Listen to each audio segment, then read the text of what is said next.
నమస్తే అండి. నేను మీ Uma. Welcome to my channel. ఈరోజు మా తోటలోని చింతకాయలు కోయడాన్ని చూపిస్తాము. ఇదేంటి ఇప్పుడు ఇంత లేటుగా కోస్తున్నాము అని అనుకుంటున్నారా? ముందుగా 4 కోతలు కోసామండి. కొంచెం ముందు వచ్చిన కాయల్ని, ముద్రకాయల్ని ముందుగా కోయించేసాము. కోయించేసి ఒబ్బిడి చేసేసాము. ఇప్పుడు ఇంకా కొంచెంగా ఉన్నాయి.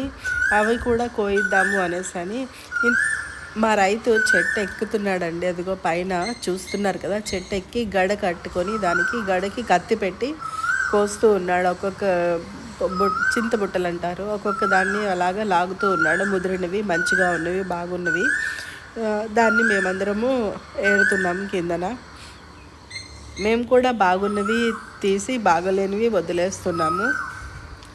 చూస్తున్నారా, ఈ కోడిపెట్ట అది పిల్లలకి తినడాన్ని నేర్పిస్తుంది. అది తింటూ ఇన్సెక్ట్స్ని తింటూ అది ఎలాగ దువ్వుతుందో మళ్ళీ వచ్చి ఆ పిల్లలు కూడా అలాగనే చేస్తున్నాయి.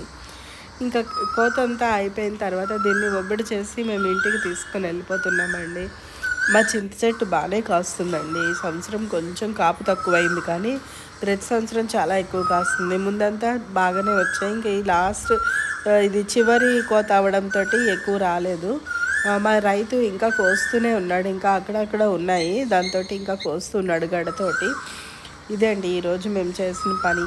మీకు నచ్చినట్లయితే నా ఛానల్ని సబ్స్క్రైబ్ చేయండి. మాలాంటి రైతుల్ని ఎంకరేజ్ చేయండి. మాలాంటి రైతుల్ని ఎంకరేజ్ చేస్తే ఇంకా కొత్త వాళ్ళు ఈ వ్యవసాయం చేయాలి అనే ఇంట్రెస్ట్ ఉన్న వాళ్ళు ముందుకు వస్తారండి.